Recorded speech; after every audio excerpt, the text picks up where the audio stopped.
Hey, I'm typing. I was trying to type really fast. We're doing this again.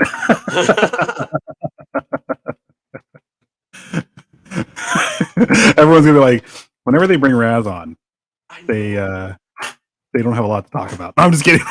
That's the signal. Like we didn't prepare our script today. We didn't prepare too much. Raz is here. He knows more than us. I don't think that's true at all. I'm just really gonna make it shit up. I think that's what I'm hearing. Yeah, didn't he do I'm the color commentary in this wrestling match.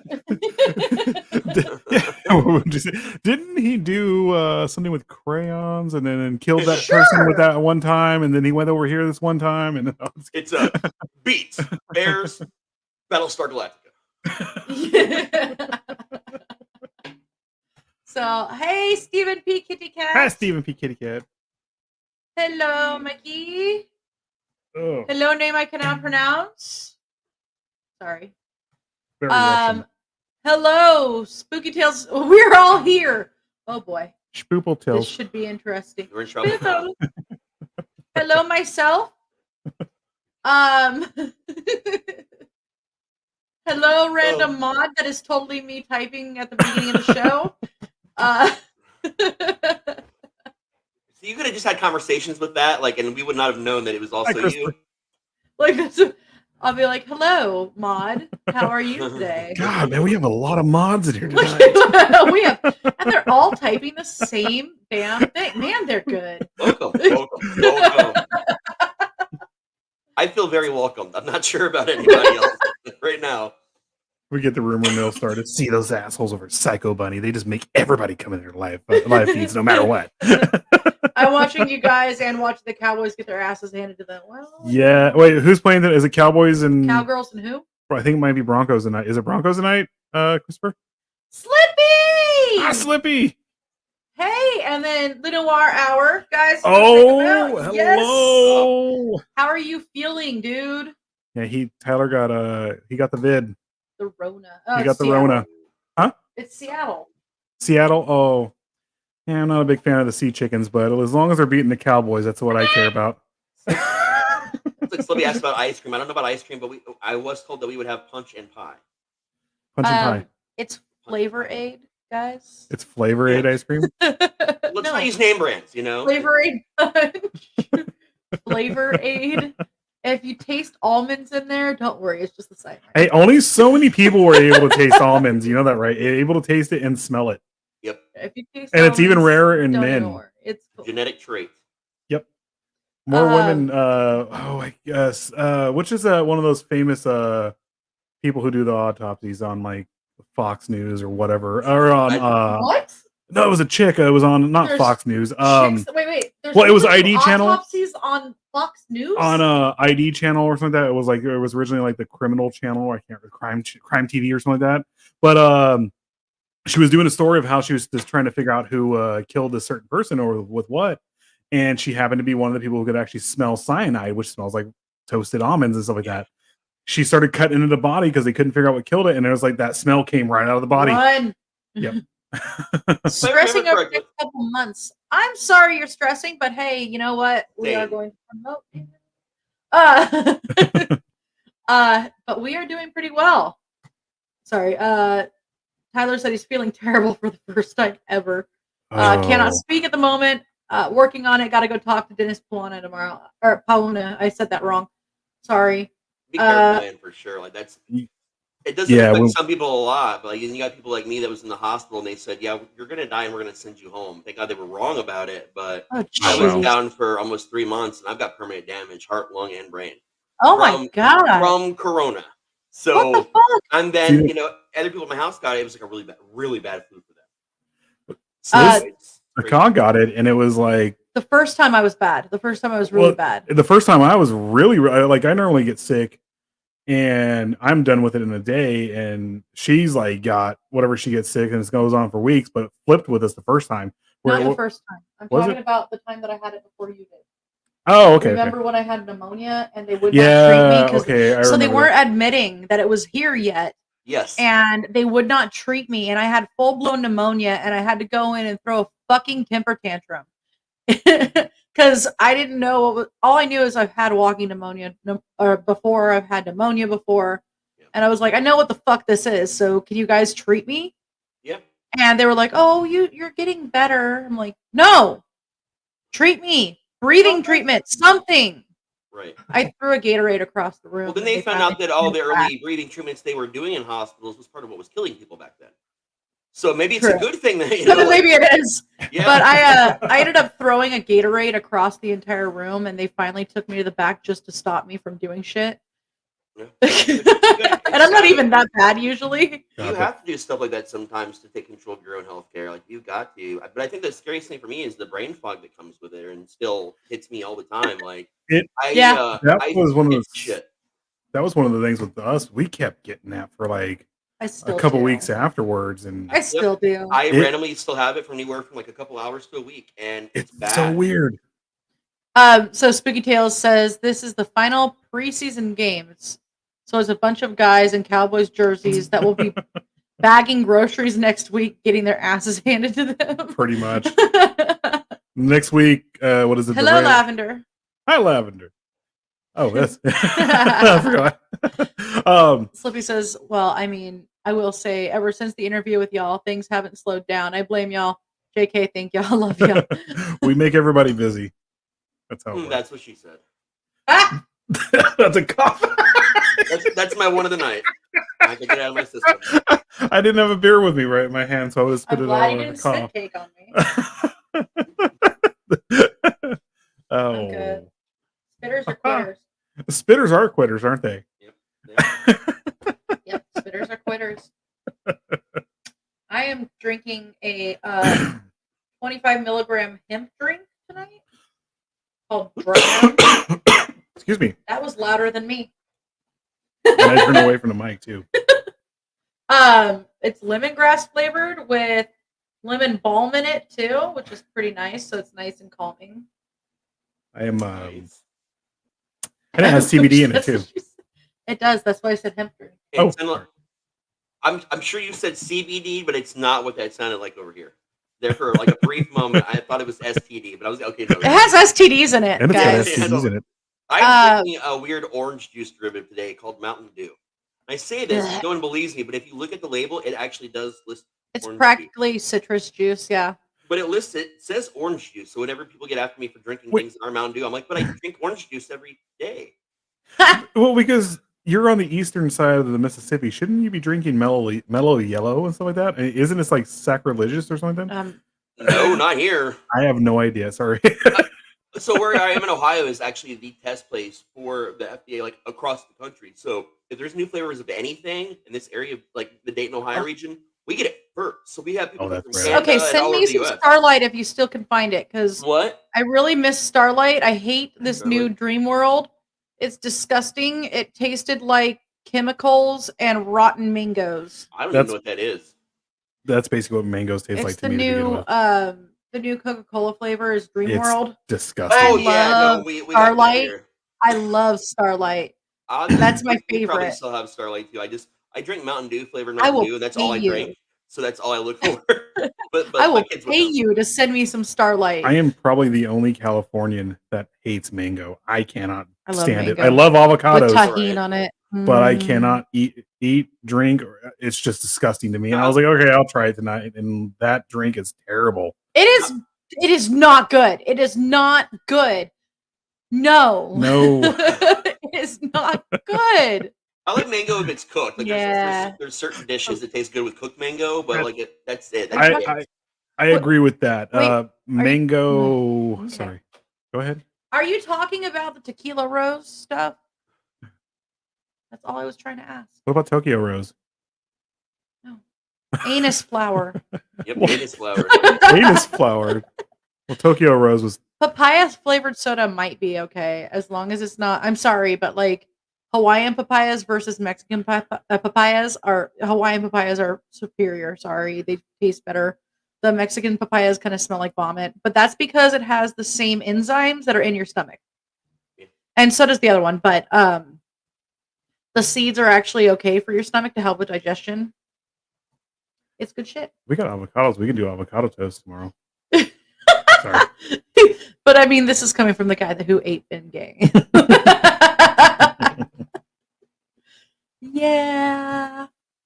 Pretty much. All right. So first off, we're going to go. We have some trigger warnings. Lots of triggers in this. Is it my turn to read the fair use?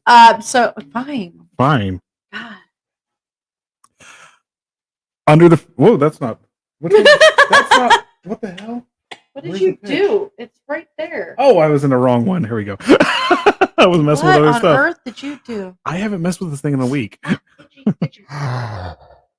Under the fair use, another author may make limited use of the original author's work without asking for permission. Pursuant to 17 U.S. Code 107, certain uses of copyright material for purposes such as criticism, comment, news reporting, teaching, including multiple copies for classroom use, scholarship, or research is not an infringement of copyright. Okay, I found the I don't knob. think anyone understood what you said, but that's okay. It was up in text. Yep. This video contains super awesome content not suitable for people who don't enjoy super awesomeness. Viewer discretion is advised. It's not the intended one I meant to bring up. I meant to bring up warning the related content may be disturbing to some individuals. So yeah. Zucker douche can suck it. We've given all the warnings. And I liked it. Yay. Well, yeah, it smells like vomit. And that is because you have the same things in your stomach that are in papaya. Same enzymes. Yep. I just can't. Papayas I can do every now and then, but yeah, I like passion fruit the most. I'll tell you what, mango salsa is okay. I can tolerate mango salsa. Are you even Californian? No. I don't want to be Californian. I want to be Southern. I want to move out of California. Mango salsa. I saw a recipe the other day for mango avocado salsa, and I was like, ooh, roasted corn salsa. That one salsa. Oh my God. Well, yeah, corn is good. We made roasted corn salsa one time. It was absolutely to die for. It was too. I think my entire liquid intake is pretty much just Mountain Dew, a Coke every great now and then, milk and chocolate milk, and that's it. That's all. I don't even drink water unless it's on season. How did this just happen? I don't know what you just did. Are we still? There we go. Woo! Hey, you're still there. The world got very dark for you, but other than that, you're still there. I accidentally created a second screen. Like if we had two screens, I could have easily moved it over there, and I have no clue how I did this. Magic. Now here's my problem. Which is the real screen? What did you? What did you do this? I don't know what I did. So give me just one moment, guys, because in doing this, I somehow like screwed up the entire screen. There we go. Yeah, no, my notes aren't there. Oh, there they are. Okay. There they are. There we go. Let's see it. Okay. Oh, you're gonna head out? Don't head out. What the heck? Move to Florida.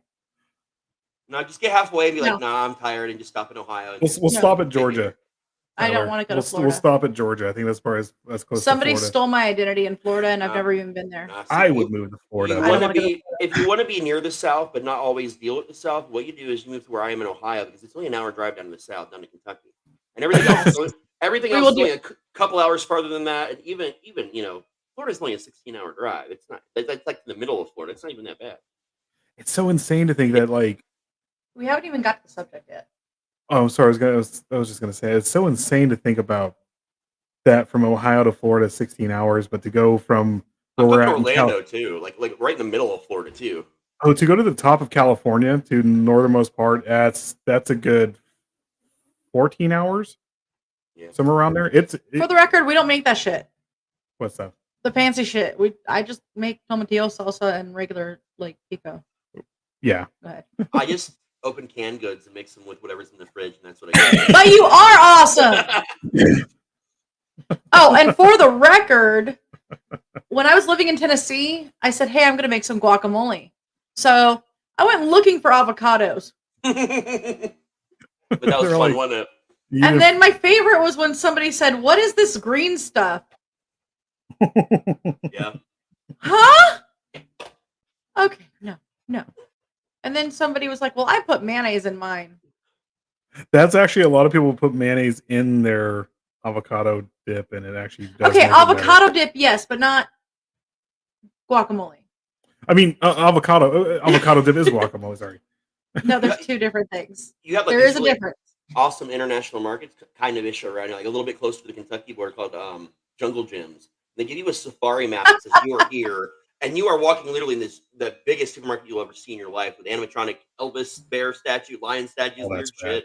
The Rice Krispies band, like there's weird shit everywhere, but it's like everywhere from around the world, and exotic animal meat, all kinds of different stuff. These markets.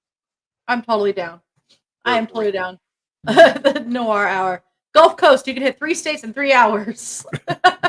That's true. Okay, so let's start with this 18 minutes in. Alexander Pichushkin, also known as the Chessboard Killer. So a lot of the information I got is from serialkillersinfo.com. We had more information. Like, okay, we had other locations that we were looking, and it just did not have the same amount of stuff. Well, I pulled up a lot of stuff for this, and my PC decided to update an hour before the show, and I had to restart it and everything. So I lost all the stuff I had put up from Murderpedia.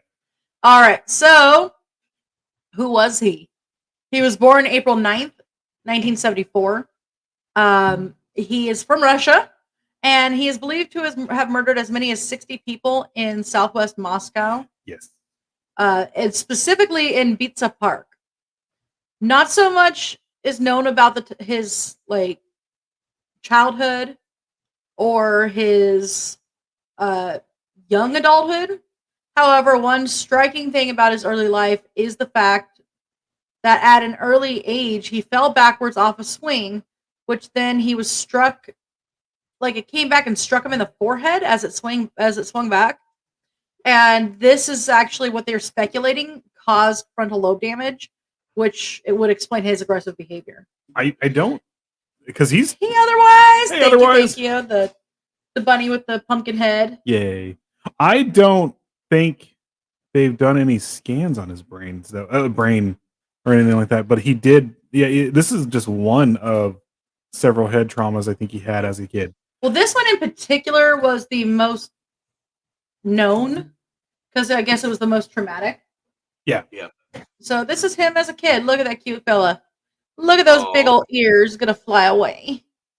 He's so cute. You know, if you ever ask, what exactly does the frontal lobe really do? It's that's kind of like impulse control. Well, it's impulse control, but it's also from a lot of stuff I read on it. It's also it's what connects you to your humanity and stuff like that. And like frontal lobe lobotomies and stuff like that. When they took that out, people were just all raw. They just didn't care about anything, and the impulse control alone too. You think of something in your head, and you just go off and do it. It doesn't matter. William Bonin, one of the freeway killers here in California, he had major frontal lobe. They found multiple lesions on his. But Ted Bundy did not. Yep, and he would just kill men and boys, rape, all this other stuff at random. And whenever he had the urge, he just did it. So I just have to bring something up real fast, guys. So we have a presidential candidate in our midst. His name is otherwise B. Nevermore. He is running for presidency in 2024. So guys, get on out there and vote.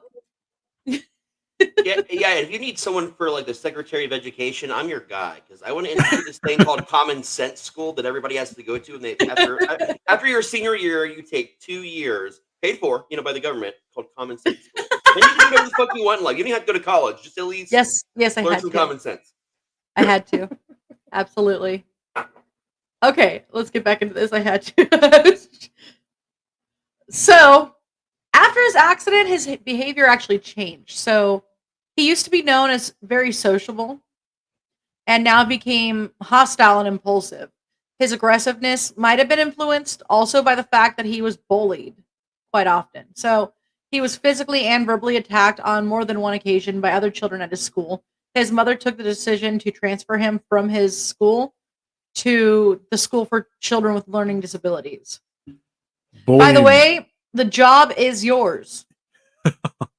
Yes. I'm down. I'm in. Bullying is something that's happened so much, especially in like Russian schools. The minute you're any little bit different, the kids, especially in the Russian schools, they come after you. They do. And there's almost no recourse to stop it. So. Yeah.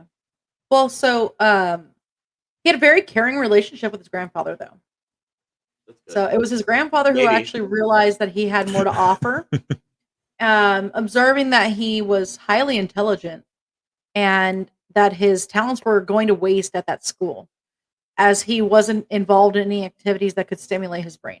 So his grandfather took him in, and he wanted to care for him at his house and have him live there. He encouraged him to pursue more intellectual activities outside of school, and this is how he was taught how to play, or when he was taught how to play chess. And he showed a really big interest in it and high skill level, actually. So after learning how to play the game, and demonstrating his high abilities in it, he was introduced to the exhibition games that were in Bitsa Park in Moscow, where he played against more experienced elderly men, and he would win quite often. Yeah, we have to also understand something with Russian culture. Chess is literally one of the things that you have to learn there. It's one of the... Mine too. What is it? He said, "You're literally describing my grade school years." I said, "Yeah, mine too." Yeah, that was all. I think it's probably all of ours. That's why we're all in the weird kids part. I'm okay being the weird kid. So basically, this guy went to the Derek Zoolander Center for Kids Who Can't Read Good and want to learn to do other good stuff too. Yep. Pretty much. Right. I just want to make sure we're safe page. What is this? How are kids supposed to go to school in this? Well, so from all his experience with playing chess in the park, he soon became an extremely skilled player. I just kicked a microphone on the floor. Okay. Take it again. It was a way to control his aggression and channeling his anger into the games, actually. So, long live the Goonies! Yeah. Damn right. You know what? It's their time up there. Down here, it's our time. It's our time down here. This was my wish, and I'm taking it back. I was like, I was a little kid seeing that. I was like, he's so right. I'm taking my wishes back. He's so smart. Oh my god! I almost got arrested at the mall for stealing the quarters. That was a hard explanation. I knew some kids that would the security at one of the malls, I won't mention the mall, used to let them go into the fountains and grab all the change. So instead of spanging outside the mall, they would just let them go in there and get all the change from the fountains. Yeah. Yeah. Yep. I had a friend back in high school, and he would literally go to our marketplace here at 1 a.m, and we would ask him when he's getting back to the parties and all that. Why are you all wet? I just made $100 at the marketplace. I was like, how did you? It's 1 a.m. I went in the fountain and I ran from the security guards. Like, what is wrong with you? You got to dry off somehow. I mean, running away from security is like the number one way to dry off. And it's a fact somewhere, probably. So, the death of his grandfather. At the end of his adolescence, sadly, his grandfather passed away, delivering a huge emotional blow to Pichushkin, who took it very hard. He was now dealing also with an emotional distress due to the loss of his father, or grandfather rather. Losing his grandfather made him return to his mother's home, and he soon enrolled as a student. But the death of his grandfather affected him in more than one way. He lost a parental figure and a guiding figure. And a way to cope with his loss was to drink excessively. Well, that's Russians. He then, by the way, when I was looking for pictures of him, I saw him labeled under vodka. There is also something else here, too. He is one of the few serial killers that did not abuse animals. And around the time he lost his grandfather, he also lost his dog. Cat. His dog. Everything I read, they brought up maybe he had a cat too, but he was really, really close to his dog, and he never, like I said, he never murdered, he never mutilated animals or anything like that, and he constantly brought it up later. Oh, he had a cat too. That looks a little older though. That's not that. Those Russian muscles. You're going to see this here in a second. Oh, he is really strong like bull. Russia playground swing you. Yes. Apparently. I am now tying my shoes while I'm getting hit in heads. Apparently, there is a small batch like vodka company. Swamp Bass? What? Small batch company that does vodka called Pichushkin Vodka, and they used a picture of him on the bottle, and they did that because that's how he lured his victims. A lot of his victims was vodka. Yeah, vodka, and he would go and he would basically ask him. He's all one of those victims. He said, "I will take you." He's all, "Yeah." Look at that spiked hair. Sorry. Yeah. One of those victims was he was saying something like, I never want to drink again, and he's like, I will help you out with that, and killed him right after that. He did technically. He did it. He accomplished keep his promise. Exactly. He never drank again. In Mother Russia, cat pets you. That cat looks like it's got muscles too, the way he's holding it. Right. I am strong like Spetsnaz soldier. Kitty. Swamp Ass vodka comes from New Orleans. Where does Tito's vodka come from? I still haven't tried. We did try that one time. Tried it was actually not bad. I used to bartend. Of course, I've tried it. Yep. They used to we used to get the Tito's girls in there all the time. The Tito's girls. Okay, so you get girls that are hot and wear like skimpy clothing to bring people like merch. Are you telling me here in America we use sex to sell things? Shocking. How dare you? God, the patriarchy. When I toured with a band, they would bring the bands on board too, and they'd be like, "Okay, well, we'll give you all this vodka if you drink this brand tonight while you're up here, this alcohol." And then announce the girls that are going to bring the prize wheels so people can get like free shirts and lanyards every time they buy something of that brand. So they would pay us money and give us free liquor to just go to the bar and only drink. I'm like, oh, okay. And then we got sponsored by Jaeger, and I'll never drink Jaeger again. Too many nightmares. I could drink Jaeger like it's water. I love black licorice. There's only so many mornings. Bombs. There's only so many mornings in a row that you can vomit just Jaeger in your stomach before you just can't do it anymore. Tito's is from Austin. Austin, okay. I was thinking like New Mexico for some odd reason. I don't know why. I don't know. I saw a New Mexico license plate today. Okay. She's just like, okay. So Pichushkin returned to Pizza Park, where he continued to play chess, but something more sinister also made it his location of choice. He started developing a dark and sinister, vibe to him. He had a distorted god complex. It's reported that when he knew he was going to come in contact with children, he would threaten them and record it on video. So he's every Russian man, is what you're saying. There goes the entire feed. We are muted now. We are now I'm muted. Kidding. So on one occasion, he held a child up by the leg, like upside down, and said, "You are in my power now. I'm going to drop you from the window, and you will fall 15 meters to your death." I mean, at least he detailed what their experience would be. Like he gave them a warm up. Hey, I'm going to do this. This is what will happen. They will hold you from. Isn't that sounds like moonshine?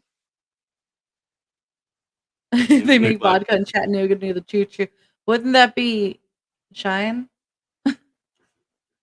Well, I mean, no, because Chattanooga's like a big touristy area, so they have a lot more to offer down in Chattanooga. Like my neighbor, normal stuff. When he first moved to the South, was a shiner, and not the shiners that wear the funny fez hats. We haven't been shiners. Not well. Okay, cool. So I'm good. Wait a second. Just guys in funny fez hats, freaking NASCAR-ing their little mopeds everywhere. Yep. Just some of my family down in Tennessee. It's like, okay, you're 5 or 6 now. Here's the thimble. There's some moonshine in it. Tell me what happens to you when you drink it. Okay, cool. It works. I'm going to show you how to crank up this old Model T Ford that we've got on the property, and you're going to drive it to all the farmers in the area and deliver all these mason jars. It's like, but I'm 5. I would have. You're never too young to drive. So much fine. Well, my first experience was getting into Tennessee at like 2 a.m. and doing a shot of moonshine right away.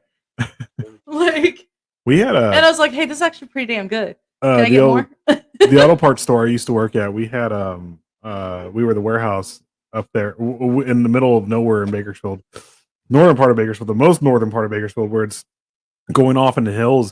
We had my old boss Don can attest to this. We had a guy, one of the commercial accounts, who would come in and trade parts for moonshine with us. and it was pretty cool. Don would barbecue with it. Like, he would actually he tried on tri-tip, and tri-tip it didn't come out too well, but on his ribs it came out good. Moonshine cherries are gross. What you should never do, though, if you're a smoker and you enjoy your bongs, don't think to put moonshine instead of water, because your bong will explode in your face. And I'm not going to tell you why I know that, but just don't do it. Why would you do that? You might as well have put like fucking gasoline in there. I didn't. Like I said, don't try this at home. Everybody's going to have a bad time. Someone's going to try it. Hold on, guys. Children, do not try this at home. Don't do it. Yeah. Otherwise says outlaw distiller is the proper vernacular. So, we should probably go to commercial. And Odd Mother, I'm so sorry. I still haven't put that new one. I know this guy that put Bacardi 151 in his bong as a teenager. Wink. I may or may not have done that as well. Doesn't do anything extra. It really doesn't. It doesn't, but in that culture, you think it will, so you try it. That things happen.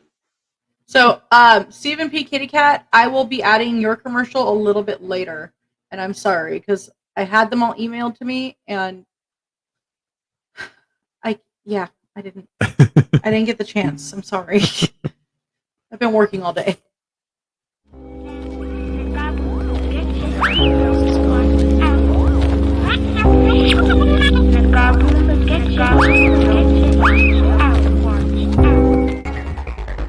Well, gentlemen, perhaps we wouldn't be where we are today if we hadn't said to ourselves, just go, go, go, go, go, go, go, go, go, go, go, go, go for it.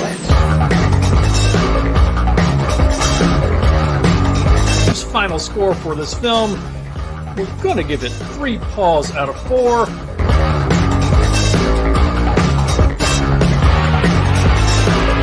La Señora de la Santa Muerte, Spanish for Our Lady of the Holy Death.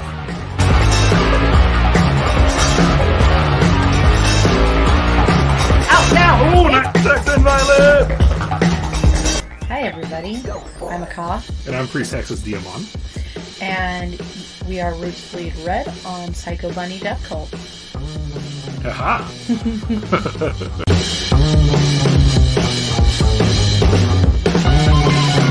In fact, humans have a very long history of eating each other.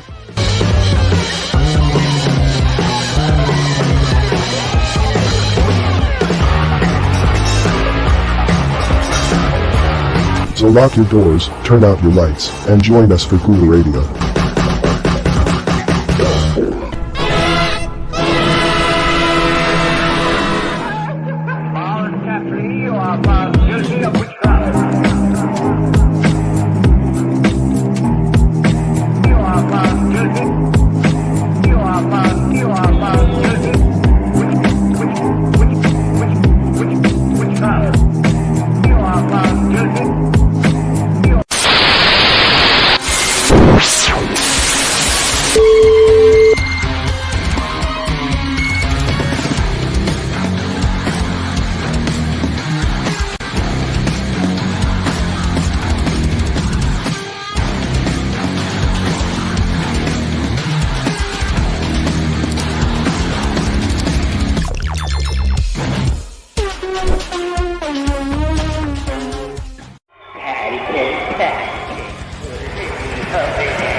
This is Professor Edgar Fluffosaurus from Spooky Tales with Steve the Cat, and when I'm not hosting Monster Chat or knocking down small Japanese cities, I'm watching PBDC TV. Now back to the show. I want that atomic puppet. I'm gonna get it. You know what? Edgar stomped off for no reason. Okay? That Divasaurus. Because the cod did it. She spliced it. Did it. What? Yeah. Oh my god, can you scratch my back on this side? You said the other side. Oh, okay. I have bug bites all over my back. Okay, so how did the killing start? Pichushkin was just a teenager when he committed his first murder. What? So, how did the killing start? I mean, he killed him. Yeah. So when he was a student in '92, he pushed a boy out of a window. Yeah, that one's. And this was the first murder. He says this first murder, it's like first love. It's unforgettable. He has. This is his kind of his MO. He just, as soon as he's done beating him or whatever he's doing to him, a lot of times he just pushes him down a well or pushes him like this one, and then walks away and forgets about it. Poor Timmy. He Oh no, Lassie. What's that? What's that, Lassie? Tim got killed by a serial killer and threw it on a well. What? But he another thing too, like none of his kills were sexual, not one bit of them. He's a very rare serial killer. Are you still trying to itch your spot? Yes. Yes, I am. It's itchy. Okay, so he actually invited one of his friends. Hey, that's an English word, and I'm having trouble with it. One of his friends, Mikhail Odichuk.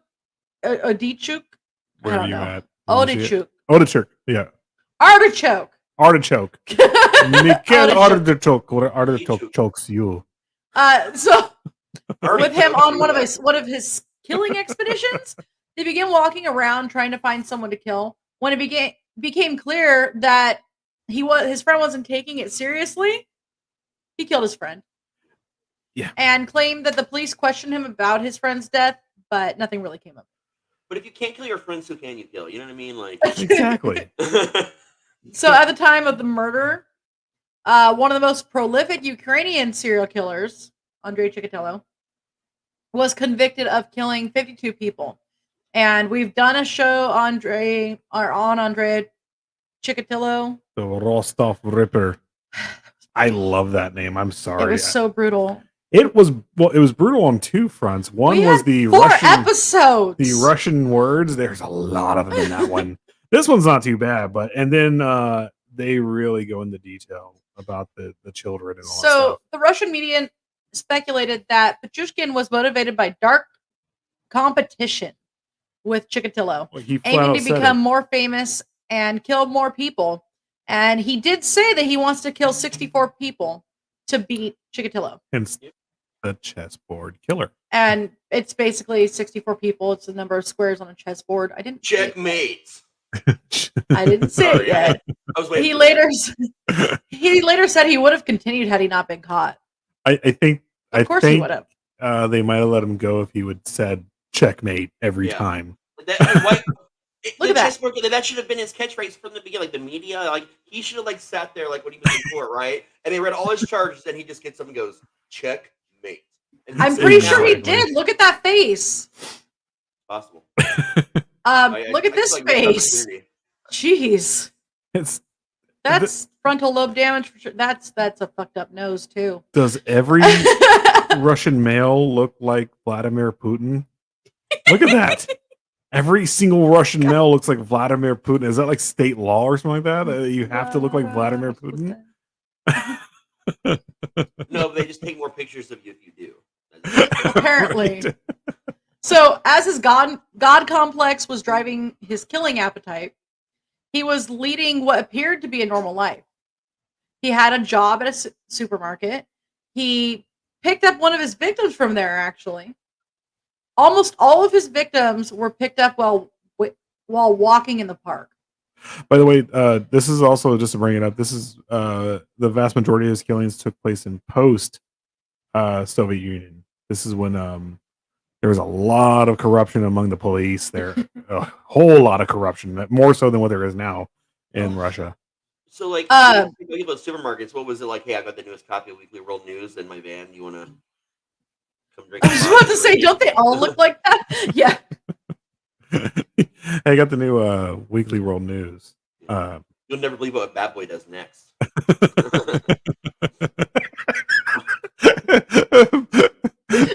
In Russia, Bat Boy's you. Yeah. Works. With enough vodka, I mean, I'll believe anything.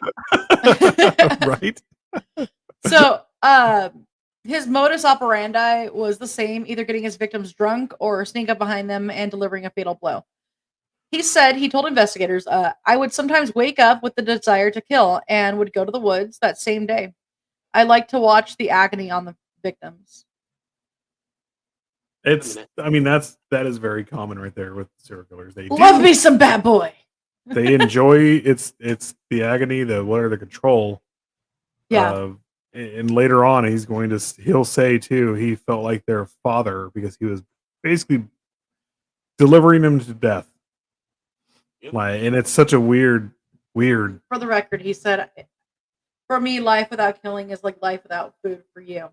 It felt like the father of all these people, or I felt like the father of all these people, since it was I who opened the door for them into another world. Interesting. There you go. Yeah. So the bodies were always dumped in nearby sewage works, but as his victims' numbers were increasing, he became frustrated that no one was talking about his murders. So he stepped up his game by leaving the bodies in more open locations. So by 2003, residents in the area, especially those that lived near the park, feared that there was a serial killer on the loose, finally. They nicknamed him Betsevsky Maniac and the Pizza Beast. So how do we get chessboard killer? Because he played chess all the time. On our end, we got the chessboard killer and there were the Pizza Beast over there. Yeah. Because it wasn't until he was caught and on trial that they really knew that it was him, that the person that was always going to the same park. Is it just me, or does Pizza Park remind me of Pizza Park? Let's not talk about pizza. Yeah, I mean, that's where you get your pepperoni in Russia. Right? Pizza Beast. Pizza. Exactly. Let's not talk about Little Caesars either. I wouldn't mind some of their breadsticks right now. I do like the breadsticks. I would eat any of their food right now. I love Little Caesars, man. I'm with you. My stomach doesn't always like it, but I do. I had a lot of glass in one of my pizzas. Oh, that's not good. the record, they apologized and they gave us free pizza for life, but they were just trying to reflect your inner hunger. Apparently. That's all. They were trying to step it up for the consumer, and they just, some plans don't work. Yeah, for the record, they were nice and they gave us like free pizza for life, but like, we didn't really take them up on it. Well, we should have, because we would have had pizza right now. Well, it was Grandma Sue, so yeah, we would no longer have pizza. Russian authorities started comparing the killer to the Ukrainian serial killer Andrei Chikatilo, but did not want to jump to conclusions to speculate the killer's identity. So he stepped up his killing game long after his first murder. He started viciously targeting people in 2000. The victims targeted by him were primarily elderly, homeless people who would not be missed or noticed missing. He used to lure them with vodka, and after getting them intoxicated, he would kill them by hitting them over the head with a hammer. To make sure that none of his victims survived the attack, he used to stick the vodka bottles in their skulls. Could you imagine that? Yeah. Like how hard that would be? Like a skull's a pretty hard thing. So that's how Dan Aykroyd got the idea for the skull vodka. Have you seen that? The Crystal Skull vodka? It's like I actually, it's not that good of vodka, but I really love the Crystal Skull. Look, I love Dan Aykroyd. Yeah, me too. So I'll buy his vodka. We got it like at one of the bars I used to work at. We got it in when it came out to test it out, and we were like, it's a good thing it comes in a cool bottle. And then we used blue food coloring. Like the tagline should have been like, "I ain't afraid of no hangover." Pretty much. So the attacks were always taking place from behind to avoid spilling blood on his clothing, by the way.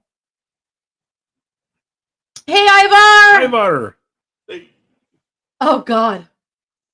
I had a vodka bottle in my skull last night. Oh. I don't do the vodkas. I don't do vodka. I'll look Bloody Marys. I'm happy with Bloody Marys. That's my thing. But his pure. I like whiskey. Hey, I can't do peanut butter whiskey. I can do, but I'm with Raz on that. Rum's good too. I do like spiced rum. Yes, Kraken spice rum. I'm Yes. best shit ever. By the way, Dr. Pepper with it, it tastes like the missing ingredient of Dr. Pepper. If you mix it with lemonade. Also, yeah. It kind of tastes like a lemon 50-50 type stuff. It's pretty good because it really amplifies that vanilla note in it. Now, I'm not a fan of Dr. Pepper because I had to be different than my dad. Tonic tastes like hairspray. But I can different with that shit. Like I'm telling you, like try it once. Just a little bit of Dr. Pepper in there. Like just do like a double shot glass, shot of Dr. Pepper, shot of the Kraken spice rum, and I'm telling you, it's magic. This was going to say, I'm not a fan of Dr. Pepper, but the Dr. Pepper mixed drinks, I don't mind. Yeah, it's almost like having a bitter, man. Sorry. Okay, vodka tonic. Tonic quinine water tastes like hairspray to me. But Tyler's also no rum. It makes me naked and wild. So I gotta tell a fun story. Story time. You're gonna tell the story about me the one night where I woke up and you're like, you need to get under the covers, and then I was like, I am under the covers, and I got underneath the sheet. Underneath the fitted sheet. She's all, you just got up and got naked in the middle of the living room, and luckily your parents were asleep. It was just random. And then ran in the bedroom. That's not the one I was gonna tell though. Sorry. So I was sick when I was living in Tennessee, but it was my friend's birthday, and I was like, fine, I'll come out for like a little bit. I'll have like one drink or whatever. And so I went out. And I finally, after like 4 7 and 7s, I walked up to the bartender, and I'd already went and booked a room. I walked up to the bartender. I was like, you know what? Just make me something that'll fuck me up. He's like, are you okay with fruity drinks? I'm like, why the fuck not? Oh, yeah. See, if I go fruity, I gotta do the lemon drops. I'll drink those. Like he made me like a hurricane and a zombie and like zombies. I like zombies too. A few other things. Well, there's not a lot of Denny's in Tennessee. Really? Yeah, there's really not. It would be prevalent in Tennessee. They had once upon a time, not anymore. Like, not even we have like one somewhere close. We went from having like 50 or 60 in Ohio. I think I know of one within like an hour and a half drive of here. Really? God, we have they're all gone. Denny's. We have a Denny's on every corner. So we went to IHOP. Yeah, we used to here too, and they're all gone now. We went to IHOP, And because usually, you know, when you're not partying, we wanted to be a little classier than like going to the Waffle House. We wanted to be classier, so we said we're going to IHOP tonight. That's what Denny's used to be for us. Like, yeah, let's do Denny's instead. We wanted to be a little classier, so instead of Waffle House getting scattered all the way, we went to IHOP. And when we got there, we said we had 10 people. And this group next to us said, "Oh, we have 2 people." All of a sudden, all these people kept coming in for them, and they were pushing us down the bench list? seat. Yeah. They were pushing us down that bench seat, and like I was drunk, so I was getting mouthy. I was like, "Why the fuck did you say you had 2 people if you only, if you're gonna bring in like 10 more?" Right. And like I was getting mouthy, my friends were like, "Stop." I'm like, "Okay, I'll stop." And then one of the guys over there gave me this look. I was like, "If you look at me like that one more time, I'll stab you in the eye with my fucking fork." If you look at me like that one more time. And he was like, "Excuse me?" And I'm sorry. He goes, "It's because I'm black." I'm like, "No, I don't care. You can be black, blue, green, purple. I don't care. If you look at me like that one more time, I'm going to stab you in the eye with my fucking fork." Yeah. I have a medical condition. I have a lazy eye. It's just like over here, and you're like, "Stop staring at me." I'm trying not to. Next time you take the fork in one hand, like right, you got your fork, like you pet the fork, like you're totally like nuts. And you look at it, and all you say is, "I have a friend that works in the glass eye industry." And then you your fork. It's extra creepy. So that's why I don't drink a lot of whiskey anymore, because I get a little aggressive. Ivar says, crazy. "What cream vodka? Whipped cream vodka and mint chocolate chip ice cream." We have the vodka whipped cream in there. Brain hemorrhage is the best shot ever. Kraken. The brain hemorrhage is absolutely the coolest shot. Yep. Trash cans. We are all talking about vodka. Yeah, there was one that was somewhat close that night, but like at least we're on theme with vodka, though. We're on theme with it still, so it's works. So yeah, I don't drink a lot of. So I actually got so drunk that night that I was dancing on a pole. So there's also that, and I got the DJ to play Prince Pussy Control. I think for me, it was when I was waking up in the front yards of strangers on tour with the band. When you just wake up and like you be down the street from a bar in someone's yard and they're spraying you off with a hose, and that's how you wake up. A couple times of that, in a couple different strange cities. I think I stopped drinking a little bit more, a little bit after the last. So how did he get the vodka bottle in skull? Well, he used a hammer first to make a very hole. Carefully, and then he believed in himself. That's the key, guys. If you take nothing else from the show, always believe in yourself. I was gonna say a line from WWE from John Cena. How did he get the bottle in the skull? Ruthless aggression. That's exactly what happened. You said here. WWE, my brain thinks acknowledge me. Acknowledge me. You guys might not realize, but it's John Cena is right here. Like you can't see him though. So what? He's on every. Tell your friends. John Cena's on every show. But that's actually. But now you can't see us. That's literally what he would do. He would beat these victims, and then when he was basically in the back of the head, and liquor bottles are pretty tough, and then when he was done, whatever the wound was, he would just break it and then shove it in. Yeah. It's oh god, it's gory. It's really, really gory to think about it. So his pure motivation was power and the thrill of it. He claimed that he felt like God while he was killing. Which one? As if it was him alone deciding if they live or die. It very much was him deciding whether they live or die, because they were in a very vulnerable moment of one being really, really wasted, two just wanting to be near somebody, and they were at the epitome of being a victim right there, Oh yeah, well, on multiple levels. Yeah. Oh yeah. So psychiatry experts at the Serbsky Institute have deemed Pichushkin mentally irrecoverable. That is the weirdest way to phrase that. That is very odd. To say that. Yeah.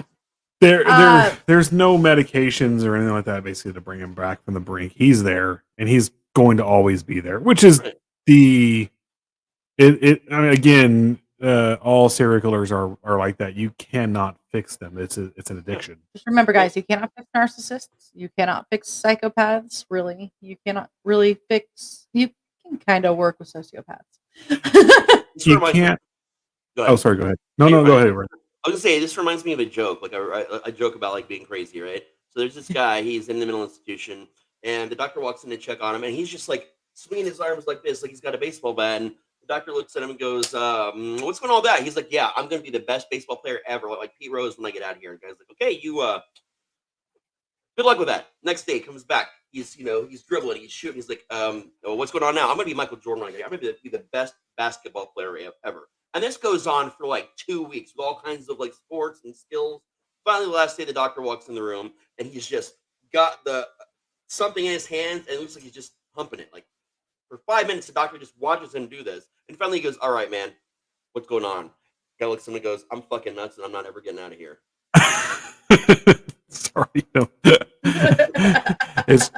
It's true, but it's all funny. I can think of is Jack in the Box. Jack in the Box. Jack in the Box. But a lot, I know we bring it up, a lot of people who have these issues and stuff like that, like they're the 99% of them, they're not murderers, they're not killers, they're just dealing with their lives and stuff like that. A lot of them, when it comes to serial killers and stuff like that, when it comes to these people, they don't even think of themselves as having a problem. You know, they know murder is wrong. They don't give a fuck. They don't care. And I mean, even like you had Richard Chase, the vampire of Sacramento, who was freaking psycho. He was schizophrenic. He even still tried the way they were able to get him because he still did try to hide the murder aspect of things. You know, if these people were really out there, you're not going to try to hide the murder. You're just going to do it. Yeah. At that point in time, there's no hiding it. Like with a score like that, you know. Exactly. I hate to call it a score, but that's basically what it is. No, it is a score to them. That's right.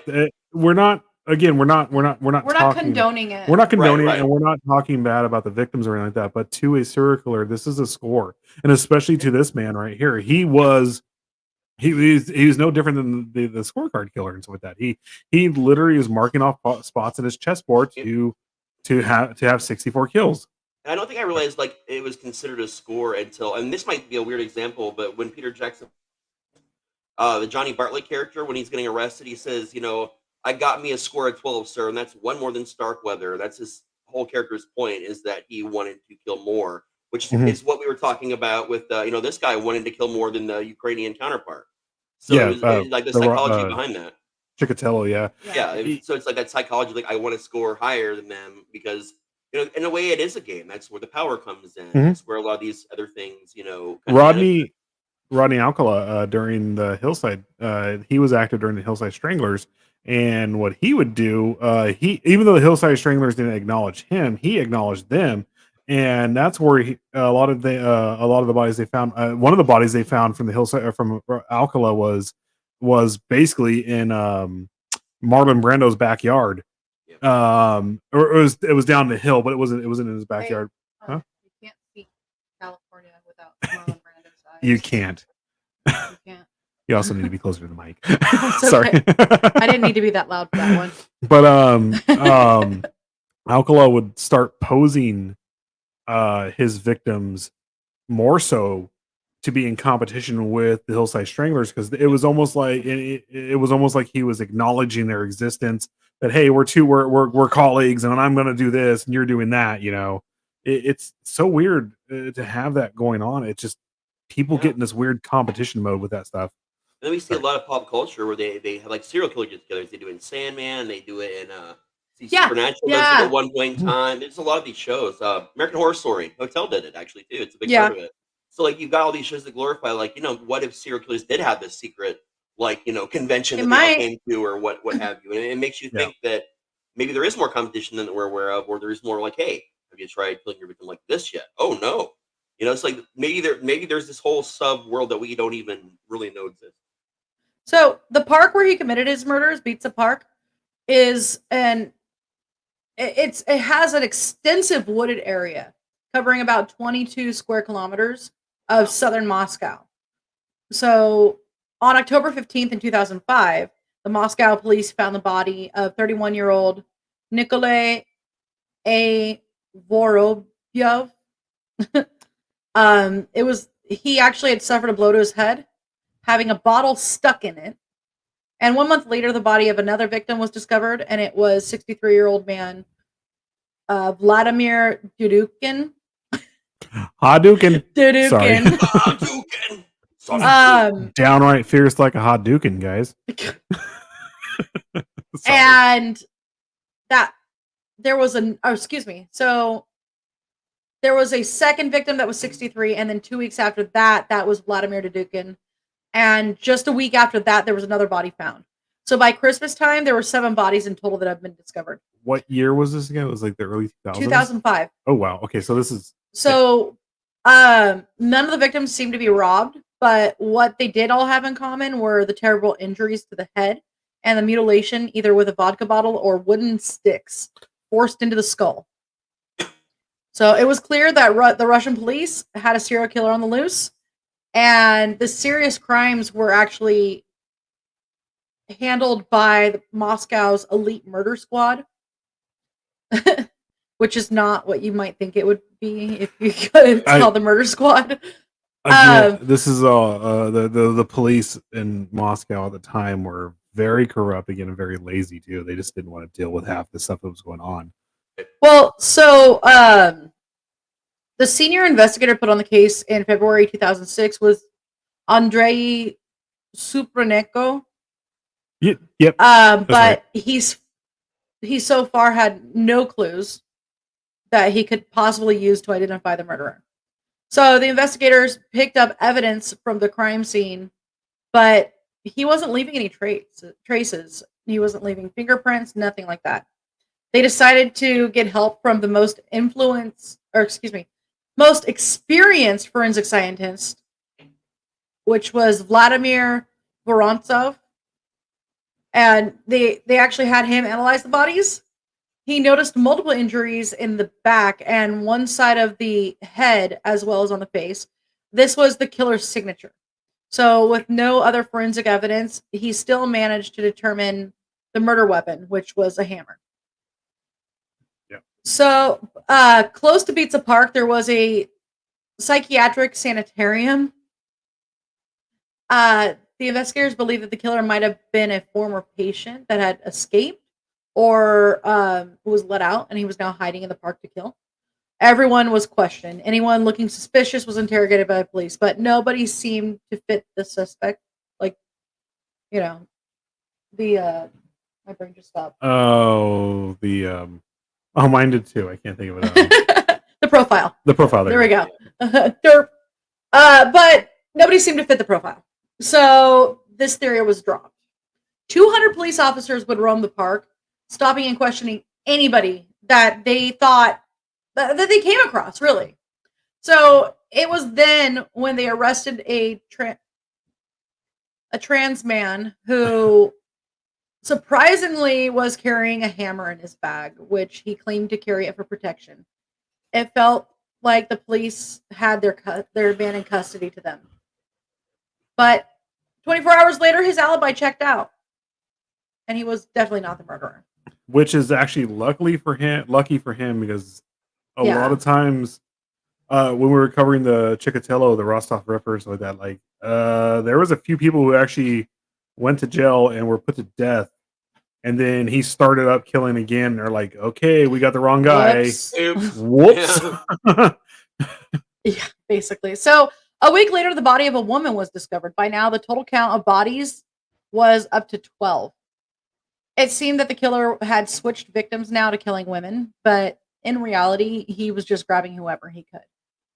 So in April of 2006, the body of Larissa Kuligina, yeah, we'll just say it that way, was discovered. Let's go with it. It's cool. We'll just go. We'll run with it. Yeah. Don't worry. She knows the mayor. It's a big oops. I picked this just to torture a car. Pretty much. So I cannot read Russian. I'm just going to show you. These are some of the victims. 18 of them. Yeah. So it's obviously not all of them. No, it's not.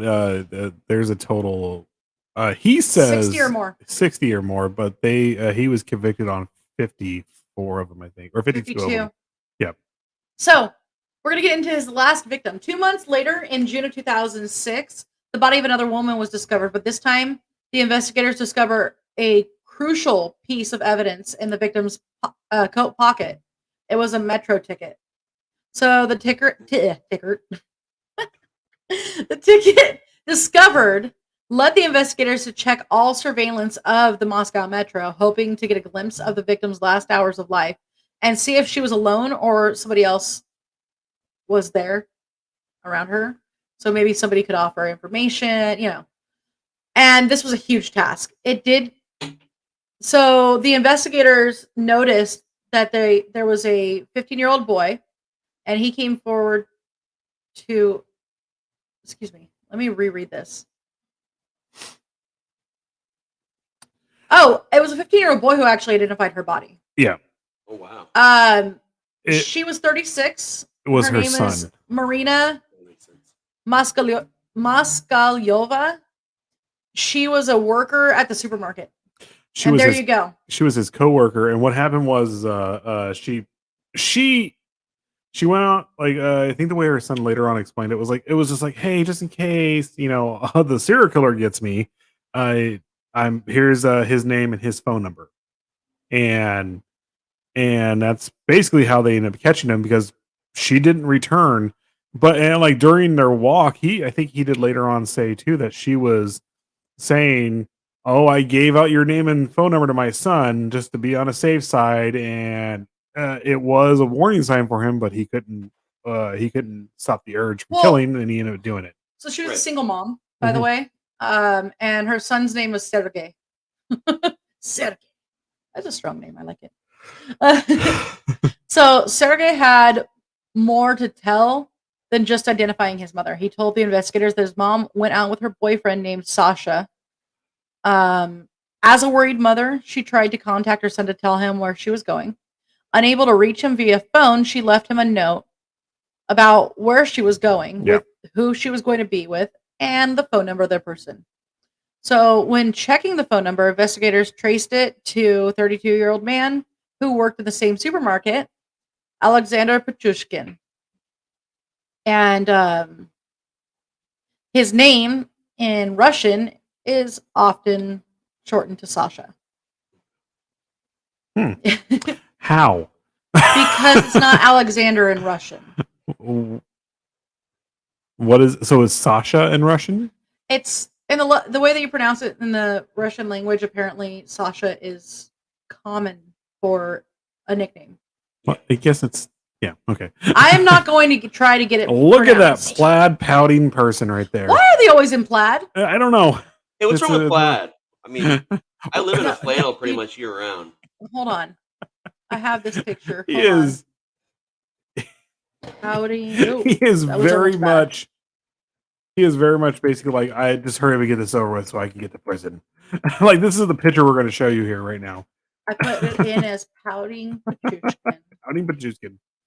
It's just, he just looks so inconvenienced right now. This looks very familiar to Brutos's jacket. Yeah. Look at him. He looks so just inconvenienced that it's just like, whatever. Yeah. I don't care. Similar Which to his jacket, is kind of how he was when he got caught. He didn't care. Look at this.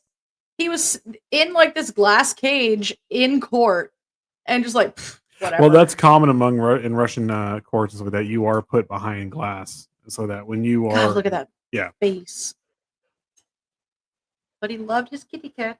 I'm like making a weird connection. It's a pop culture reference, sure. But so, I mean, in 93, or really in 92, but kind of 93, Christopher Pike, famous like teen horror author back in the day, for anyone that doesn't know, released a book called, I think, The Wicked Heart. And the entire thing was really about a serial killer that was murdering people with specifically a ball-peen hammer. Huh. And that was right around the time, when it came out, pretty close to the time when it started. So it's weird that that was a popular thing. Like, I mean, you could read this book. It was big. It was probably out about 7 years before he started, though. I thought it was 92 that he started. No, he started He did kill in 92. Yeah, like his first victim was like between July and September of 92. That's when he was. I thought it was a little bit later. He was a teen when he did it. So that's right. Makes you wonder if Christopher Pike either saw something like that or the official 1993 release date of the book. Sometimes that's incorrect. Like a book or a movie actually comes out the year before they're listed as being out. It makes you wonder if like there was some influence either on his part or on Christopher Pike's part. Like, is that just oddly like synonymous around that same time? Because that was like a big talk about book of his like back then. That's when the 24-hour news cycle started getting big, and then you did have like CNN from Europe is with that, especially if you got in there later hours and watching stuff. Because actually, one of the biggest things I used to do when I was a kid was flip over the news channels like in the middle of the night. It was kind of cool to watch like CNN or whatnot from other countries and stuff like that. It was pretty neat. Yeah, you either had that or infomercials, and that was a better choice. when like the infomercials were suddenly really loud in the middle of the night. What you got to remember? It was like Billy Mays screaming at you. Yeah, it was always Toonami waking me up. Toonami Midnight Run. Yeah, the midnight. Well, you'd have that, and then once the Adult Swim went through, Adult Swim would go through twice. It was infomercials. Yeah, and then you had you had when Adult Swim went through twice, it was already like 3 o'clock in the morning. Yeah. And that's when it was like, because we had Dish Network or stuff like that. So it also would be like these 6 o'clock cartoons coming on. I was like, okay, I better go to bed now. So his arrest. Meanwhile, investigators also discovered the Metro footage, which clearly showed the victim with Pichushkin. So that was all the investigators needed. They had enough to arrest him and bring him in for questioning for Marina's murder. And on July 16th, 2006, he was arrested. He initially denied everything and said that he is not the one that they are looking for. But within a couple of hours of interrogation, he confessed to it.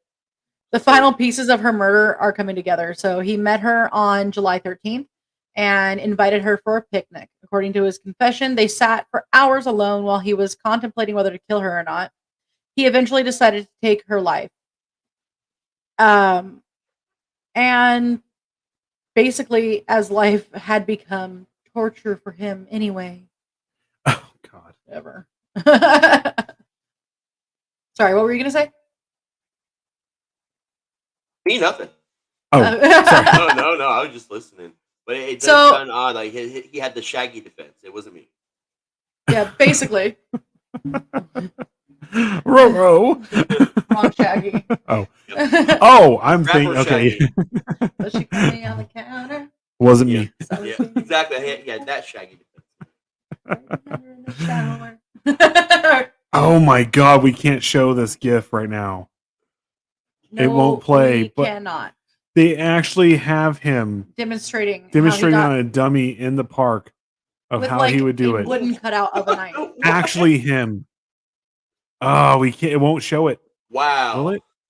If it does, this will be so cool. Try it. No, it wouldn't let me do it. Ah. And it's from Tumblr. Oh, that is. I'm sorry. That's cool. They actually had video of that.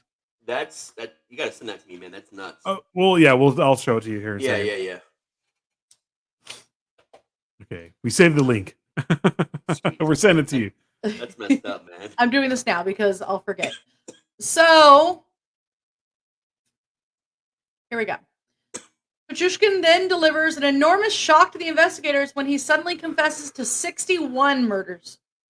This was something investigators did not expect. They were sure that they had the pizza maniac arrested, but no one was prepared for that high of a number of confessions. So it's an astonishing confession.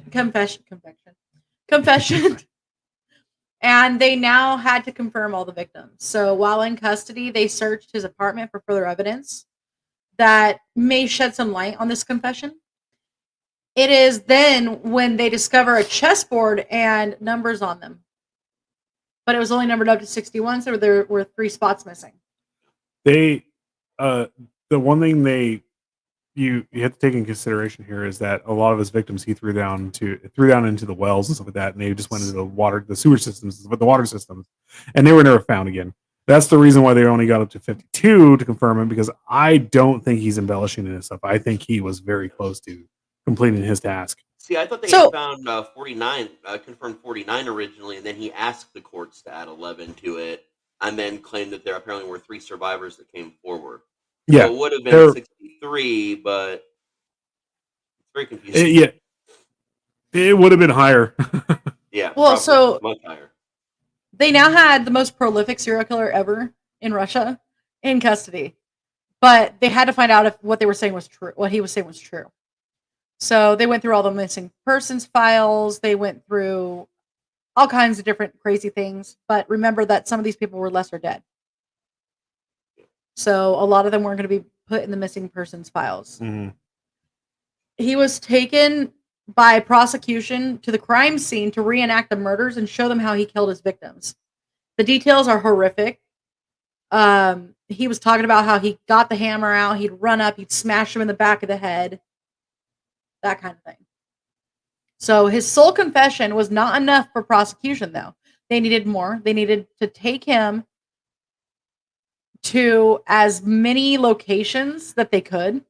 He needed to show, and they needed to have him show some of the locations that he knew of that maybe they didn't. He needed to show detail that basically the public didn't know, stuff like that, to make sure he wasn't. Which is one of those weird things that people will confess to things. I mean, all this other stuff. I mean, you look at Henry Lee Lucas. Well, and I was going to say Henry Lee. Yeah, but you look at the West Memphis 3. The guy, I can't think of his name. What was his name? The one who got the clock tattoo on his head. Oh crap! I know who you're talking about. I can't think of his name. He literally just started confessing because he thought they were getting out later on. Yeah, and he could go home as soon as he was done confessing. But he also was found to be. Oh, he was not all there. No, it was below average intelligence and all that stuff. Hey, Constance. Hey, Constance. Hey. Hey. I know with the Son of Sam, they had a stupid amount of people calling in and confessing continuously around the clock. And it got to the point where they actually had to open up a separate hotline for it. And they were having people at one point in time, they were in some kind of contact with a mental health facility. And that was one of the cases when they started saying, okay, you know who the killer is? Come on down to the station. And sometimes what they would actually do is get someone mental help for believing that they did this when they clearly did not. Oh, wow. Yeah. Also, they managed to actually connect the hammer that he provided as the murder weapon to some of the victims. God, I can't talk today. The victims' wounds contained bits of plastic, which were actually a match to the hammer's handle. Interesting.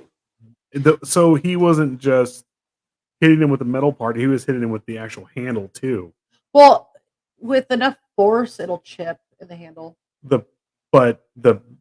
Okay, pieces of plastic. It's just the stuff around it. That's weird. Like the handle. Yeah.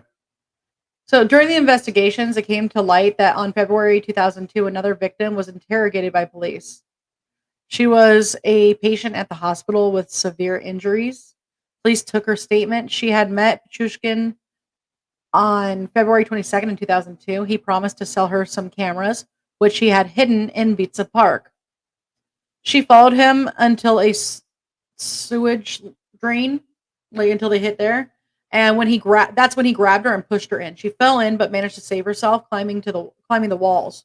This is confusing. So she meets this guy and says, "Hey, I got some cameras. I'm going to see you at the park." Oh, but they're in the sewage drain. You're going to have to come in here. Let me totally go let's go to the park and let me show you where I hid some cameras. I got some stuff for you, but you gotta look down there. You might see Stephen King down there. Yeah. So hope you like popcorn, kids. Right? After being stuck there for 20 hours, she managed to climb out. But the local police decided not to pursue the investigation.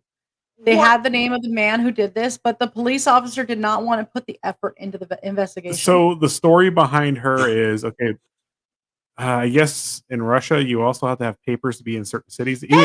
Hey, Scott, even after the fall of the Soviet Union, she was, the only way I can say this, she was not legal to be in Moscow at the time, but she was working in Moscow. So the police didn't want to do they were being lazy. They're like, we don't want to do the paperwork. How about say we go ahead and overlook the fact that you are not legal to work here, be in Moscow right now, and we'll go ahead and if you drop the case. Yeah, and they did nothing. That's what they did. Nothing. Yeah. Well, so basically because of this, they actually missed this chance to catch him before he killed all those people. Now, when they let her go and they let everything go, she lived basically in the same in the same building. And for years, she had to see him walking in and out all the time. Yeah. Oh, yeah. Well, so under the park, there was actually a massive sewage system serving southern Moscow. So it's there that Pichushkin told the investigators that he had dumped over 40 of the bodies.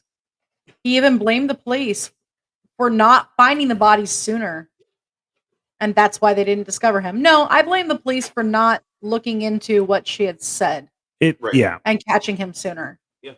So after all the reenacting, forensic evidence, and confessions, the prosecution had enough evidence to charge him with 49 counts of murder. And their own training video. Apparently. No more drinking vodka. You must commit and find these perpetrators. On September 13th, 2007, Alexander Pichushkin goes to trial. It was a place that he can get all the attention that he ever craved. So he enjoyed every minute of it. He wanted the jury to be there, the press to have a big audience. You know, he just wanted the attention. When asked if he had any regrets, he said that he regrets being arrested so early, as he was planning on another murder at the time of his arrest. He had absolutely no remorse. No remorse at all. So after a 6-week trial, the jury returned in less than 3 hours with a guilty verdict. When you said that, like you were like, on this date, he goes to court, and it just made me think of Ernest Goes to Jail. I don't know why. So he would spend the rest of his life in prison. the first 15 years were actually in solitary. Well, the first 15 years ends this year. Yeah. So he is out of solitary confinement this year. This will be fun. Now, here's the thing with this. This man doesn't care. There is no death penalty in Russia. So, and this man does not care who his victims are. Now that he's being released, I bet you he'll start killing inside. He'll start killing inside the jail, and they're going to have to put him right back in solitary confinement. And he will, or not, because it solves problems for them, I guess. Exactly. Some prison systems, let's be honest, they think things like that. They may not come out and say it, but no. Jeffrey Dahmer. Look at Jeffrey Dahmer. The COs looked the other way when he was being bashed in the head. Yeah, they just let it happen, and you know, because it was Dahmer. So why did anyone exactly? Care? I mean, that's one of those things where it's like, dude, yeah, he does deserve to die. He did some fucked up shit, but he should have had the death penalty instead of. Yeah, it wasn't that. So it was like, this is your job as COs to protect this guy and make him serve his sentence. You don't look the other way. You're not doing your damn job. Yeah. Right. I mean, that really doesn't teach anyone anything except for, you go in jail and then someone will kill you in jail. You're not going through the process, which is, you got to see the process working to know that it's there and that it how it's supposed to work. Well, we can do a whole series on jails. I mean, the whole fact that it's just a vigilante justice, a place to put people opposed to getting them better. Well, one of the things that is interesting about, like, if you go to prison in Norway, for example, is that it is truly them trying to rehabilitate people. Yeah. Yeah. They really, really do rehabilitate them, and they try to. Well, they try their hardest to rehabilitate. They even put them in these houses, basically, that are almost like living with roommates. Like, and this is at a certain point of their sentence, of course. But there is, it's still structured. It's still. They also try to, like, in like Scandinavian countries and stuff like that, or like European countries, they do try to get them acclimated to going back into society. Yeah, and then try to all this other stuff opposed to being like, hey, we're just going to put you in the animal factory, and that's that. And then if you can't, like, Varg goes and smokes like crack on his last year. Right. You also got to look at the prison that he got put in was the Polar Owl, and if you guys don't know what that is, that's like, the That's one of the huge federal penitentiaries in Russia. Like that's number 18. Yeah, like it's up there. It's in one of the most northern parts of Siberia. It's in the Arctic, and they had that big scandal back in 2010 to 2012 where apparently the media had uncovered this big secret story on how they were actually beating confessions of people and falsifying confessions just to arrest people to do less paperwork and handle less crime. Yeah. So they're basically coming in there, things are happening around the prison, and then they beat an inmate half to death and say, okay, now you have to confess to this crime or we'll kill you. And they were doing that for a long time, and they got uncovered back then, like 10 years ago. This is completely the Russian system, is what it was saying. Like it's not, even to this day, it is not a nice system. It's not. I mean, our system is not the best, but there is a whole bunch. They armor their tanks with cardboard. Yeah. How much more can we say? There's a whole bunch of corruption in Russia right now. Like it's even more especially so right now. Yeah, like Ukraine and everything is a mess over there, man. Yeah. Oh yeah. I'm still laughing at the cardboard in the tanks. Sometimes you use what you got. So that was basically it, guys.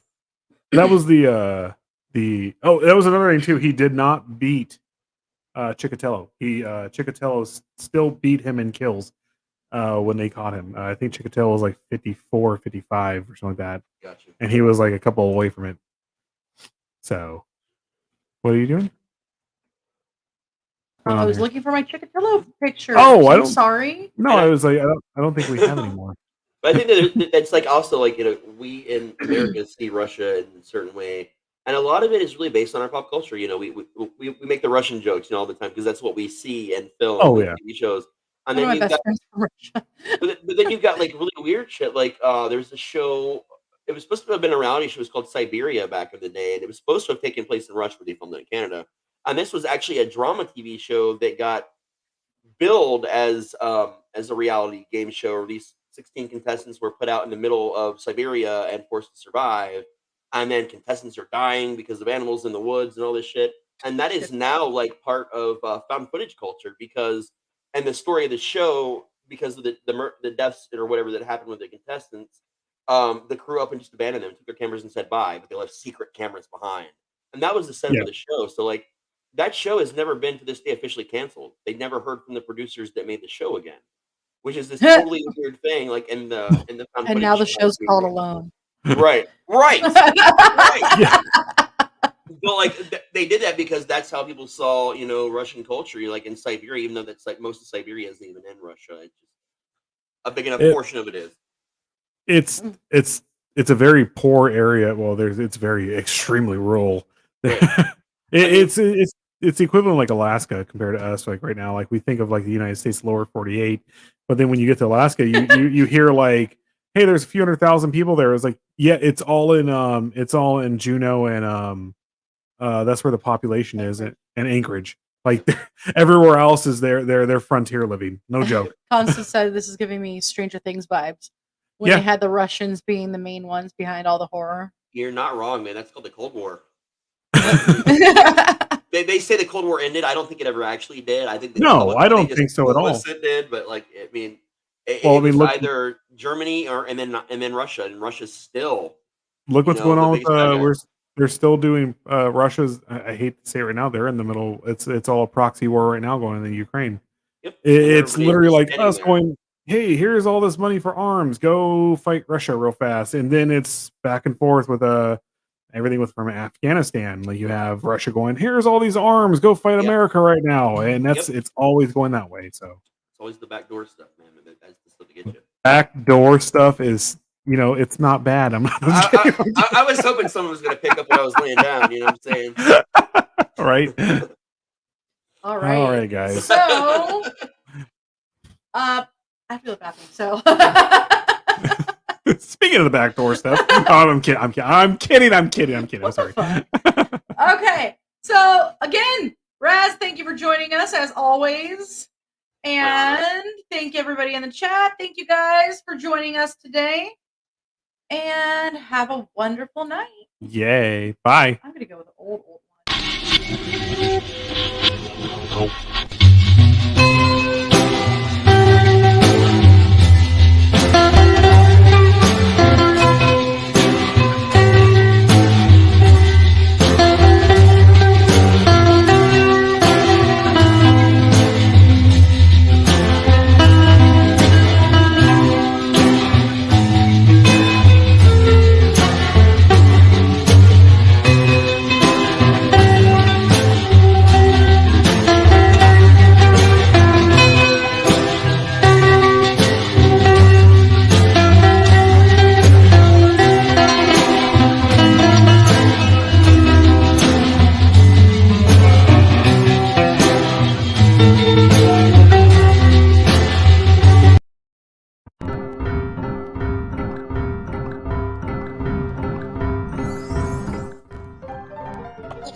use your head.